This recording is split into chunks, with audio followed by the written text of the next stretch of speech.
Welcome to Funnel Reboot, the podcast that shares ideas on how to upgrade your lead generation. Here is your host, Glenn Schmeltzley. Hey, Glenn here. Welcome to Funnel Reboot, where we learn how to upgrade our lead generation. Today we're going to dive into what makes a good pay-per-click marketer. But I want to remind you first that you can talk to me about what you've heard in an episode, and we've had some really good ones recently, including ones on voice technology as well as social strategies. I'd love your feedback on them. Please tweet me at Funnel Reboot or comment. You can reach me at Funnel Reboot on Instagram or leave listener feedback at 613-703-7073, and I'll put it on the show.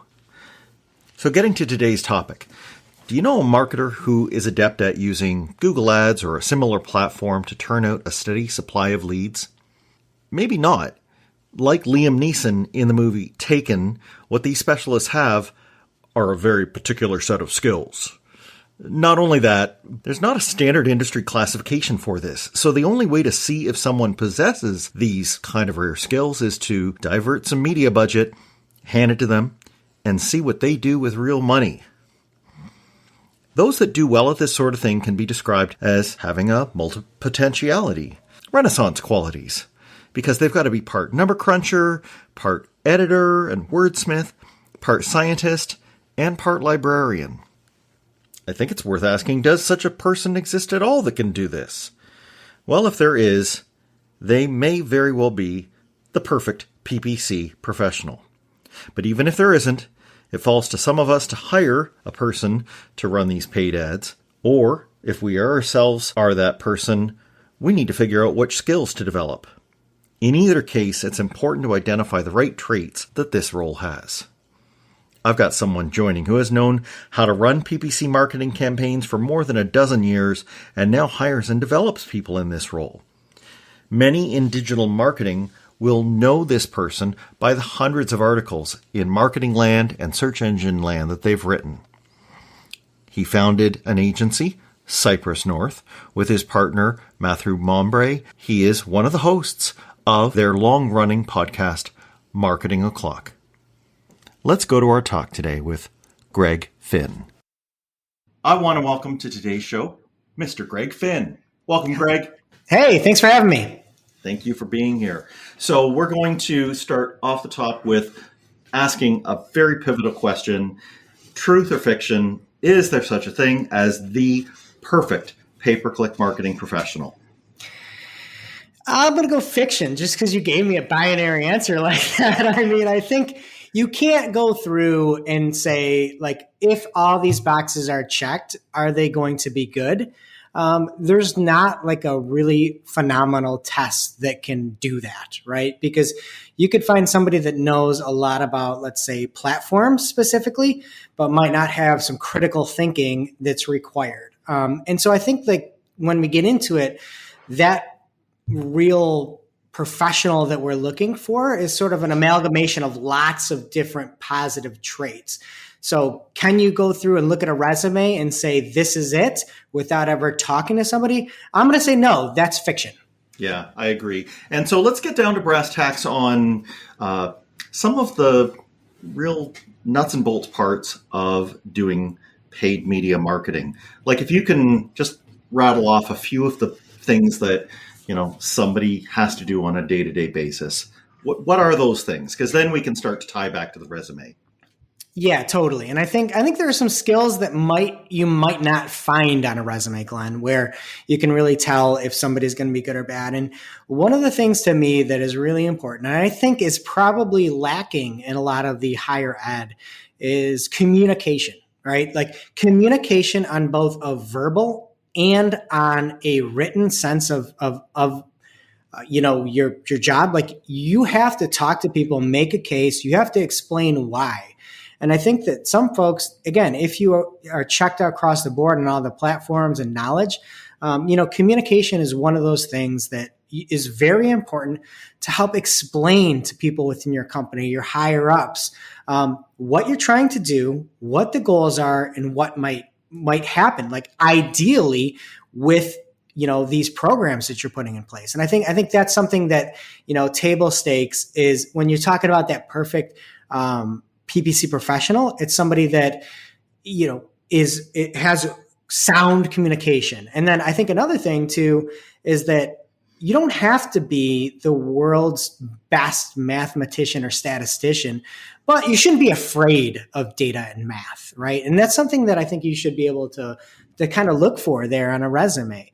And, again, to do PPC, you should be able to do basic math and data and things of that nature, but you don't need to do Pearson correlation coefficients and pull all these things out every day. You should know what statistical significance is and be able to have a tool that can look for it. So, I mean, it's like not being afraid of it, but being open to some of that, I think is a big deal.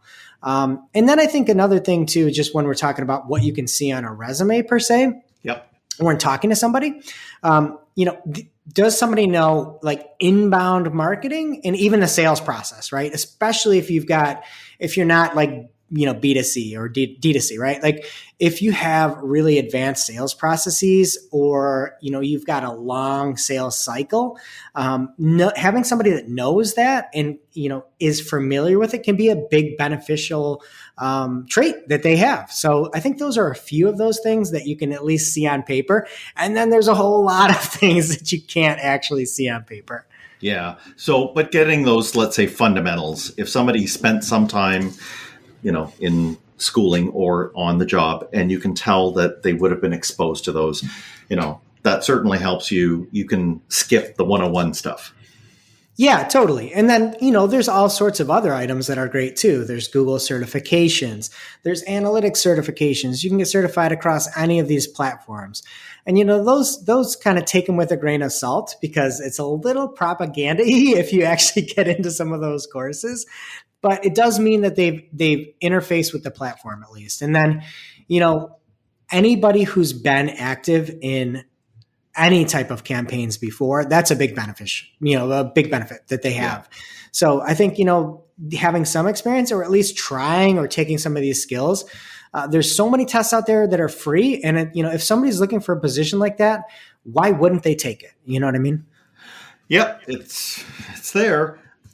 And I mean, this is also an important thing because when it comes to guys that, are a few years out of school, like you and I are, it becomes more and more common the older you look at, well-tenured PPC people. They didn't go to school for this. Why? Because there weren't school programs in it, right? So what's your take on whether, if we're looking at newer grads, whether or not we should expect that they have a course or two, or are you still kind of leaving that whole digital marketing side of schooling like, okay, that's nice that you took those, but we're going to get into the real world now? I'm probably the wrong person to ask on this because, again, I did go to school. I went to a university here in New York. But for me, there's so much of a drop-off between anybody who's out there currently in higher ed teaching. You have to be really good. And I'm sure there are plenty of professors out there that are really good and doing it on the side. I know Amalia Fowler in Canada is one of those examples, right? Yep. But I also think that there are a lot of folks where their job is to be a professor and, more power to them. Right. But I don't know exactly how much of that's translated over to real world examples. And at one point we had somebody who on paper is probably the most, accredited, in the most degrees we've ever had. And it just didn't work out ever. It never worked out from day one, never worked out. And, wow. It's just one of those things where it can be good. It's a benefit for sure. But for our listings, I don't even have a college degree on there. I think if somebody comes up and says, hey, I spent this amount on Google Ads and I know Data Studio and I know Google Analytics and, here are some things I just found out about your site, that trumps a piece of paper that you received from school, at least in my book. And that's not normal. And especially when we're talking in-house, right? Like that's a big deal for people. And if you're really looking for somebody, especially in a employee first market, that may be something that you want to, put some lax requirements on, because there are good people out there that don't have that background. And, some of our people that are, the best people that we have, like, don't have marketing degrees, don't have marketing backgrounds. People on the show, all that, like, I don't know if anybody on the show other than me has a marketing background on our little podcast. And, it's, as long as you're willing to learn, you can do it. That's right. So just for people, I'll put in the show notes the link to the podcast he's talking about, Marketing O'Clock. So we're getting into some of the aptitude and the softer skills, right, Greg? So what would you say you would list off as, okay, they may not have the formal education, they may not have some of these other things where their last job put them directly onto accounts. But maybe there are some other things around that you can see that they have. What might those things be? Yeah, I mean, I think one thing that jumps off the page is sort of an insatiable curiosity, right? Like if somebody shows up and you can tell that somebody did some research and is genuinely interested and wants to get better, there's no way you're going to stop that person. So like, to me, that's always one thing that I look at first and foremost is, if that person wants it and wants to be that great, that's phenomenal. Like I can't want something for somebody more than they want it for themselves. And if they check that box off from the beginning, it's going to be easy street moving forward. It's just the fundamentals, do these things and all that. So I think that curiosity about continual improvement and continually getting better, that is the best thing out there. Yep. Another thing that's really helpful that I think you see a lot on more the technical kind of programming side of things is the ability to like not even solve problems, but almost like debug problems. And Glenn, you know this a lot, like these platforms sometimes just act wildly and you have no idea what's happening. But they don't really teach that in school other than comp sci, I feel like, to say, well, this didn't work here, so let's try X, Y, and Z. And if X, Y, and Z don't work, let's try elemental P or something like that. Yeah. And go back and like figure out where identifying what the problem is and then coming up with all these different hypotheses on how to fix it. So if you see that or somebody learned something quickly, that is a huge benefit as well to me. Yeah, that's like an operations thing. So if I were to, the geeky example would be, you're sitting in Google Ads and you want to drop audiences into a campaign, but the audience that you set up isn't there. Mm-hmm. All right, why? What's the blockage? Well, like you say, they won't tell you this, but if you go over to your audience manager or to your, ingestion engine for where you're pulling in from analytics, you can go hook things up so that those will be available for the drop down box. Right. And even when you said that, saying like your audiences aren't there, my initial thing is, are you sure? Right. So number one, before we do any of this other stuff, let's go back and double check the audience is there. Now that the audience is there, are we sure it's not in the account? All right. It's not in the account. Why isn't it in the account? Is this an account type that the audience can go? It's like that kind of like checking that needs to be done. That's like that of a programmer where it's like, I need to get hello world to be displayed on the screen, but what step isn't doing that kind of thing? So that's right. I think you're right on the money with that. Yep. So, and like, there's so many roles. You could be, let's say you even had a summer job at a call center, and you're trying to help somebody on the other side, I don't know, make a hotel booking or something. Or, I've even heard support desk people, they use this as a simple one, is you're trying to tell a friend or a relative how to fix a toilet that's not working. Mm-hmm. What are the questions, right? What is the order of things to check? Because you can get there, but you got to think about it. Right. Yeah. It's like, there's so many ways that the toilet can be broken. And if you can't identify that the water isn't going down, like you're not going to get anywhere. Right. So like that's one big thing, is identifying those problems and then just being resilient with your, quest to solve that problem. Yeah. Yeah. And then I guess there's one, and this gets into it when we get into larger things, but I think project management. And I think PPC is one of those weird areas where having, you're sitting in front of your platform today, but you want to maybe go do one or two things today that a month from now you're going to be thankful that you did, right? And that's not an operational focus. Operations is fix stuff right now. Mm-hmm. And how do you kind of, when you're asking for people to kind of have that longer term or kind of a project mindset of, I'm going to basically throw myself a ball and I'm going to go catch it later, but it's going to be, a while before I need that, but I need to start today. Yeah. And like humans were sort of wired in the opposite of that, right? Where there's a fantastic book called Atomic Habits. And, he says in the book, like, we're so geared towards the instant payoff and getting that, the good feeling from that, and not the other one. So it's like, how do you like work to say, like, a lot of it could be breaking it up, like where we want to get to, you know what I mean? And not saying, oh, I'm going to throw the football and go catch it. But instead, I'm going to matriculate the football down the field. And what does the 10-yard line look like? What does the 20-yard line look like? Right. What does the 30-yard look like? And like breaking some of that up so it's not, again, so binary where it's like it's either instant gratification now or future gratification. So I think a lot of times like setting a lot of those goals and then reverse engineering it to say, we want to get to $100 million in 2022. Okay, well then we need 50 million by July 1st. All right, and then what does that look like?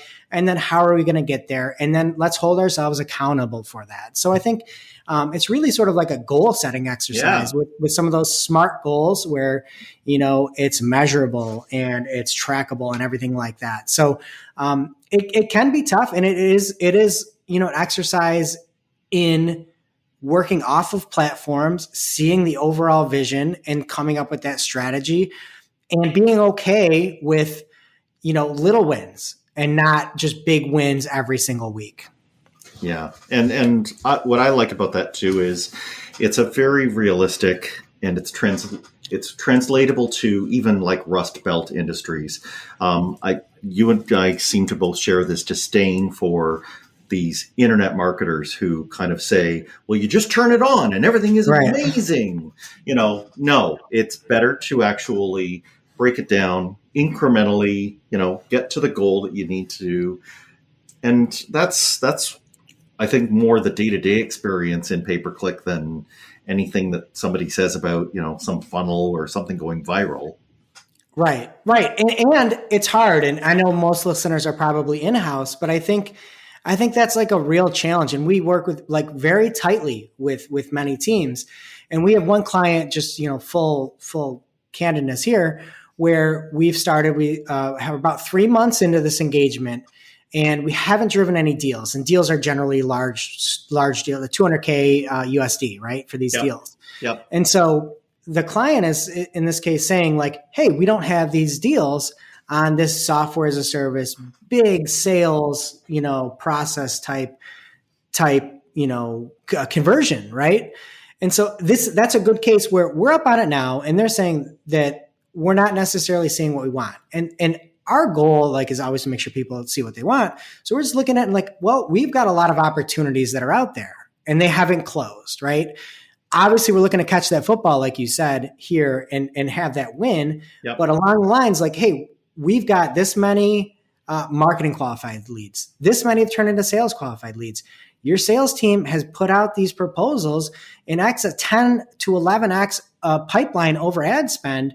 And just because they're not converting now, like being really diligent with the metrics and being really honest with the metrics, I think is something that like is such a help. And that's why when I said earlier, like knowing that data and having like not being afraid of math, like being truthful and just showing what is happening. It's like, yeah, you've got all this that is in the pipeline now. And just because we're not seeing it like right now doesn't mean it's not going to come. And if at any point you're saying that these marketing qualified leads or sales qualified leads or this pipeline over ad spend isn't enough, fine, then it's not enough. But the data is the data, and that's reality. So, I think that's something just not to look at the absolute final kind of resulting method of like, oh, that was the sale. But no, we had all this opportunities up throughout, or, oh, we made all this progress throughout. So breaking it up will help you not go insane. Yeah, no, I love that. And let's say for the maybe right brain creative types who got into digital marketing because they enjoyed, writing web copy or thinking, I'm going to get somebody to convert on this web page because I wrote something so convincing. They may shy away from the dollars, but I like what you said, like lean into it. Everything in pay-per-click is dollarized. And that's to your benefit because you've got the cost side. And then, either in your own company or if your agency in the client's company, they've got the revenue side and you match them up and, there should be profit at the end of the day. So this is all a way to judge what good is, right? It helps us judge what success looks like. And I think that people who are really creative should not be afraid of that because I know that any creative stuff I do, I still want to know, all right, is it doing anything? I mean, I don't just want to write flowery prose. I want to see that it does something. So that's I think how all kinds of people can reconcile with it. I mean, the math people are already down with this, but let's get the right brain people coming too. Right, and I think that was a great point that you mentioned there, where you get enamored and you're in love with this prose that you write. And this is one of the things I have jotted down. I'm going to read it verbatim on like some of the good traits that you have, where it's the ability to make honest assessments and to burn things to the ground. Like, you know what? Yeah. You could be so happy about that copy that you just wrote, but the minute that it's statistically significant to perform worse, you need to be on to the next thing and let that go behind you in the rearview mirror.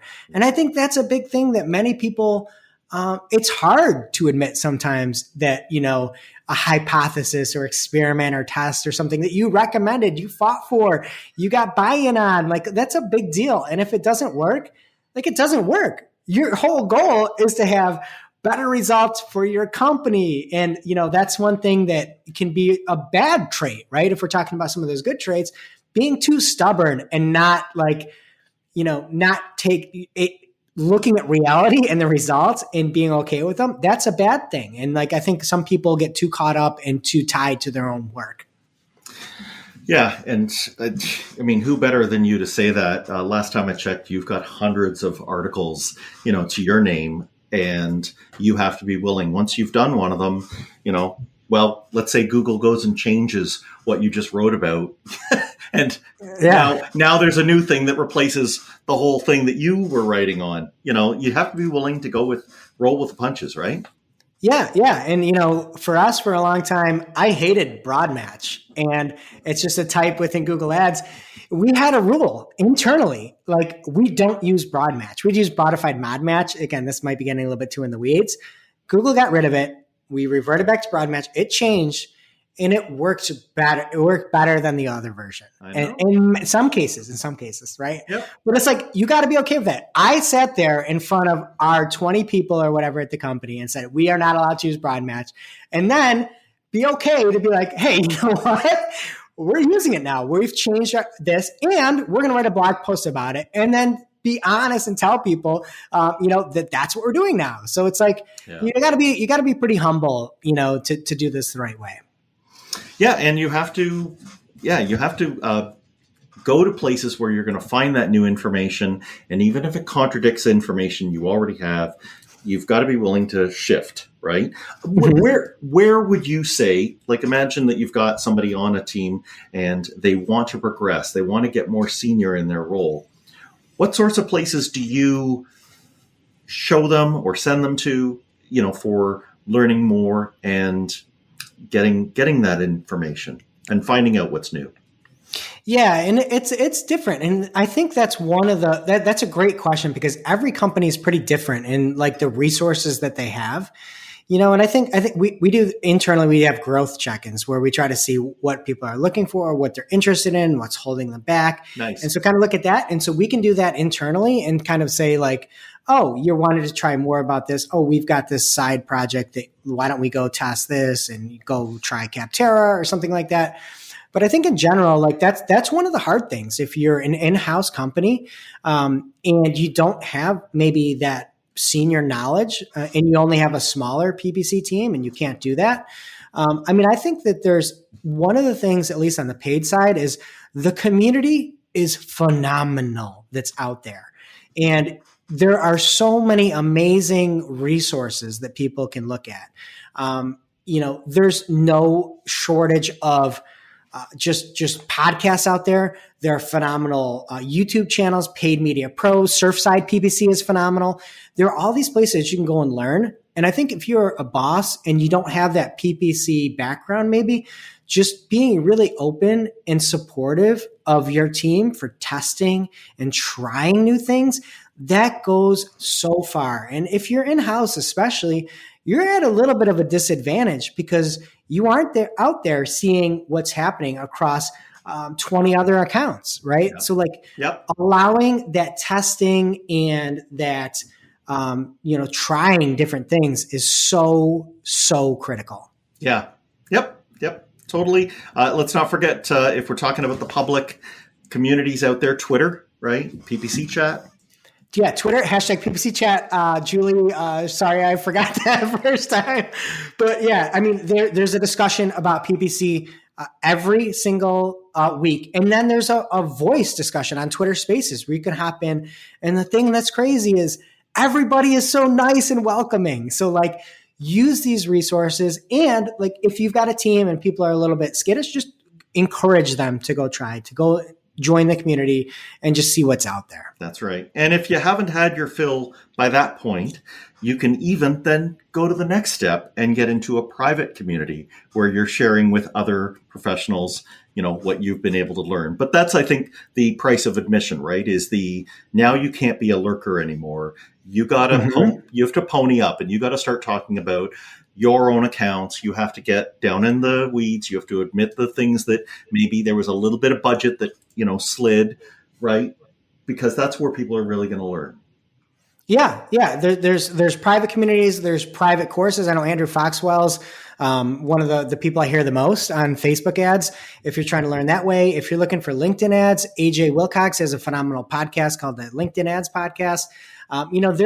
There's if anybody's looking for something, reach out to Glenn, reach out to me. We can point you in the right spot to try to learn on anything. And that's, I think one of the biggest benefits of this community is everybody's got each other's backs. You know what I mean? So, there's plenty. And then even PPC Reddit, there's a lot of weird stuff on there, but there's some good stuff on there too. Even Reddit. And whatever your username is that you want to go with, we don't judge.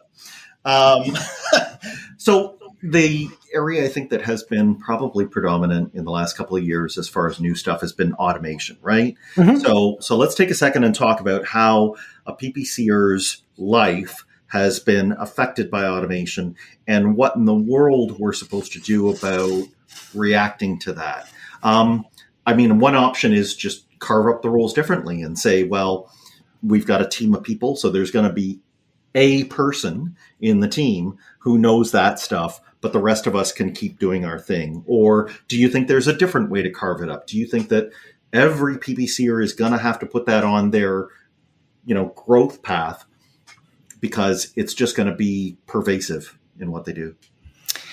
Yeah, I think everybody's going to have to put that on a growth path, to be honest.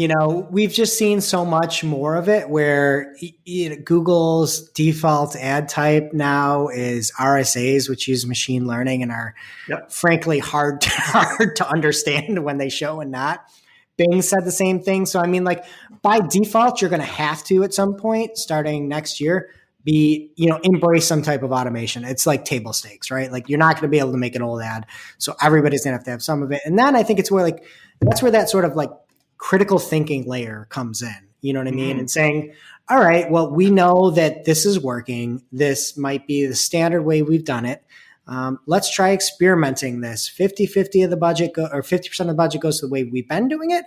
And then let's try it this way. Yep. And if that didn't work, not getting discouraged and saying, well, that was maximize, conversions. Let's try it on a certain return that we want or target CPA or something like that. And I think that there are many, many, many good things about automation. And probably as many good things, there might be as many or more bad things about automation too, right? Where like you lose control and stuff. And that's hard for an advertiser to lose control. And then even now there are certain automation types that we're losing visibility on, like something like a smart shopping. Yeah. But I don't think we're going to be able to get around it. So to that initial question, I think it's the answer is everybody's going to need to embrace it in some way or other that fits them, fits their style, and fits the results they're looking for. But also should be very wary, I guess, or maybe come into it like pessimistically optimistic, I guess, if that's something. That's like a big oxymoron. Yeah, or scientific is the word that I think. So, for example, you said, okay, I'm losing visibility. Maybe I'm losing visibility. This is a hack I have to give Andrea Cruz credit for. She said, all right, so we've got some search terms disappearing off of Google Ads, but my Microsoft ads are still reporting that. And even though it's about a quarter to the fifth of the size, I'm going to look over there and I'm going to kind of look around the corner and imagine that those are my search terms in Google Ads. And then I'm going to, act accordingly, right? That critical thinking, that's brilliant, kind of, I can't do something here, but wait, I still can. Exactly. Yeah. Yeah. And it's like, how do we find out the most we humanly can? And then how do we put our ego and our pride aside to try to test the automation in a way that isn't going to be detrimental to your company, and you will be able to like have results and be like, oh, this actually worked better. So, again, even like something like DSAs, I've hated DSAs for a long time. We've implement them with some specific landing pages and actually seen good results. And like, that's something. And then, like I said, broad match. Now they're pulling in what's based off of your landing page, and some things are working. So it's like, you have to take it with a grain of salt. Don't just go all automation. I don't need to look at anything anymore. But don't be like, hey, I'm going to fight this thing to the end. It's like, how do you find the nice hybrid that works for you, but more importantly, works to get the results that you want for your company? Yeah, and I got to be careful here because I know I'm going to really get you going with this. But what you just described, of course, you're describing how we react to new features by notably Google that rolls out with them practically every day.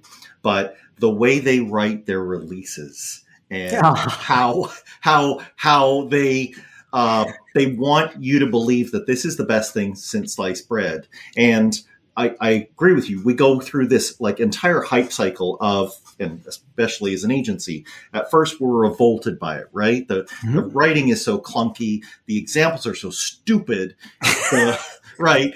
As your co-podcasters say, it's like it had to get through legal first so that it's word salad by the time you even read it.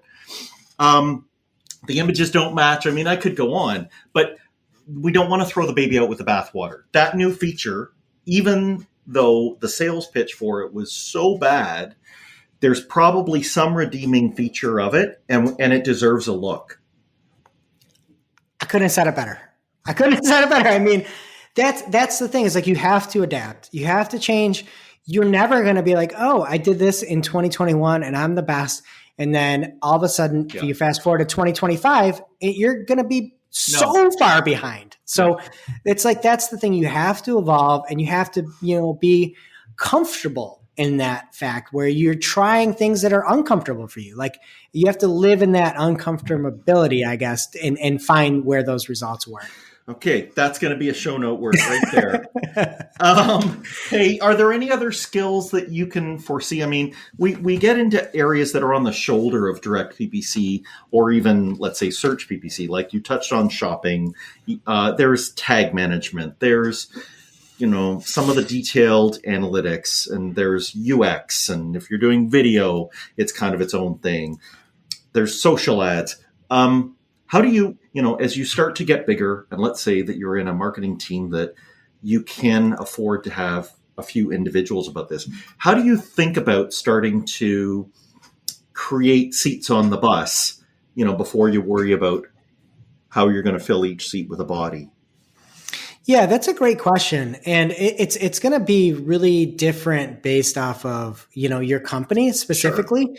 But I think the majority of it is to see like, where are people spending their most time? Right. And so that's a pretty simple answer. But for us specifically, we started like kind of as an agency full service. Back when we first started, we probably did the majority of stuff from a revenue standpoint was on the organic side. Yep. And it's just, And web development, right? yeah, we still do that, but yeah, we've kind of moved from that. We still do advise, like we can advise on that, but the majority of what people we're seeing are looking for is like we need really good analytics. We need to figure out what this problem is. We need to do really good lead generation or just paid ads in general. And so I think usually if you're keeping an ear out and listening to people on your team as to where they're struggling, that might be something to say. That might be it might be analytics, right? I think that's one area where it's really blowing up across the board. We just had Sarah on our team start our new analytics department. And it's just because so many people are looking for it, and we need to know, like, we need to forecast better, and we need to look at these things and make sure that we've got a team that can go through and make sure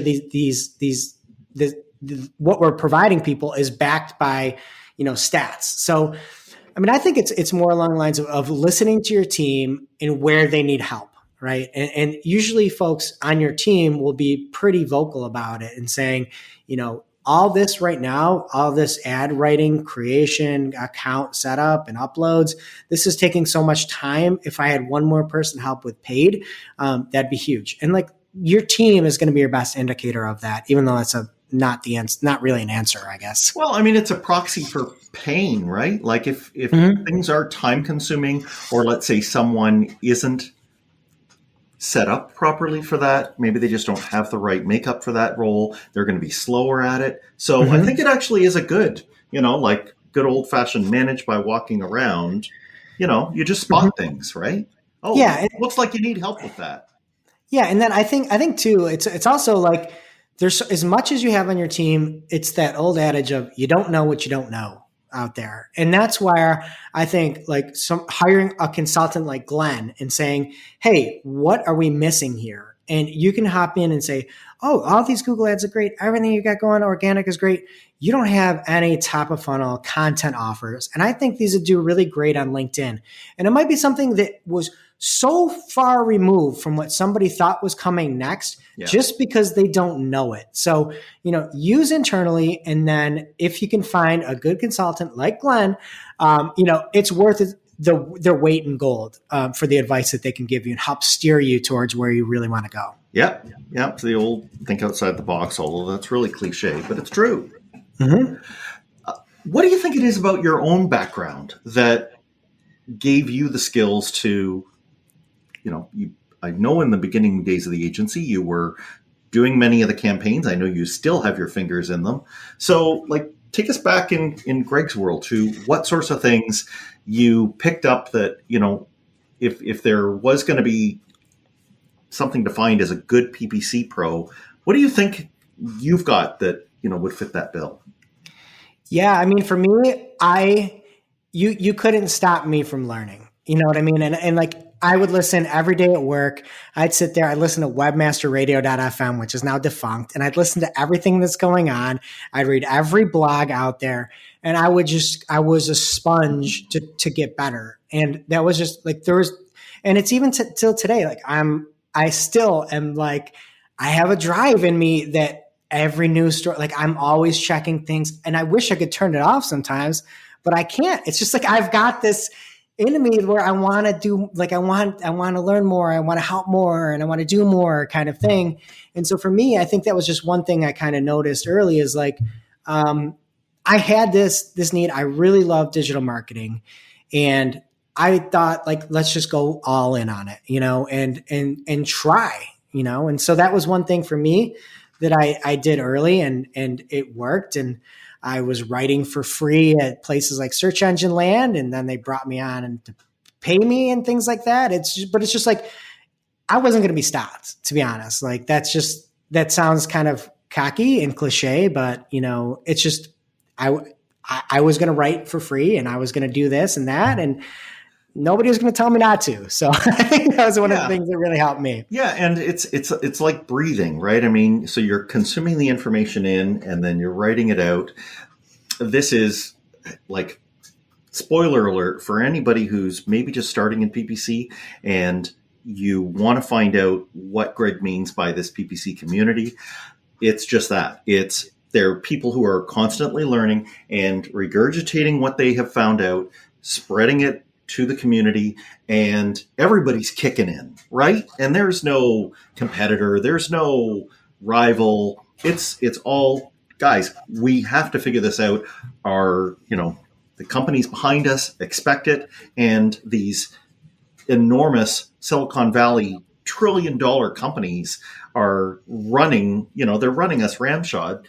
We have to do this, right? We have to keep, knowledge is the only fuel we've got. Mm-hmm. Yeah. And then, to your point, like we're all teamed up. There are many industries and many folks where it's like so I don't want this person to take this slice of the pie. You know what I mean? Yeah. And the way I look at it with the PPC community and just paid media in general is there's a lot of people out there and people have all these different pie recipes and we're just sharing it with each other. It's like such a great community where people aren't like, oh, like if Glenn gets this, then I'm not going to. It's like, no, like here, this is working. Go do great. Like there's plenty of opportunities for everybody. And again, I can't stress enough how awesome the community is for learning. And like, if you want that information, there's more than you can ever consume that's out there. And there's more that you can ever consume that's good that's out there too. Yes. Yeah. Well put. And come on, I have to give you your due because you're, of course, part of that and you're, helping show the way by giving so much through the tools that you've got with the podcast, with the special talks, the YouTube and private community. So Greg, when people want to find out more about the things that you put out or the things that you are part of, where can they go?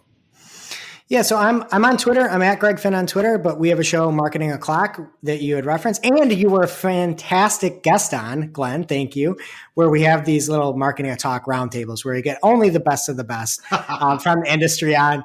But yeah, I think every week we just cover the news and we're thinking about some other ideas and things like that. We're always trying to come up with the next thing there. But it's a great community. And then, PPC Chat. I just say, again, check out PPC Chat on Twitter. And the name of your New York agency is? Cypress North is our agency out of the booming metropolis of Buffalo, New York. Awesome. Greg, I'm so glad that you joined today. Thank you. And to the listener, thank you for keeping through to the end. And if you, in the spirit of sharing, know somebody who would get benefit out of this episode, if they either need to hire people in digital marketing, if they need to up their own skill set, please share this. Go ahead, hit up your phone. I'm sure there's a share functionality there. Give it a go. And if you want to hear something like this or something else in the future, just hit me up with feedback on social. I'm at Funnel Reboot or at GlenS. And I'm going to come in and commandeer this too. If you want to know what you don't know, just reach out to Glenn too. He'll help you see everything. All right. Well, that's most kind of you, Greg. Thanks again. Great talking. Thanks for listening. Follow the show on Twitter at Funnel Reboot. If you like what you have heard today, please consider leaving a review wherever you get your podcasts.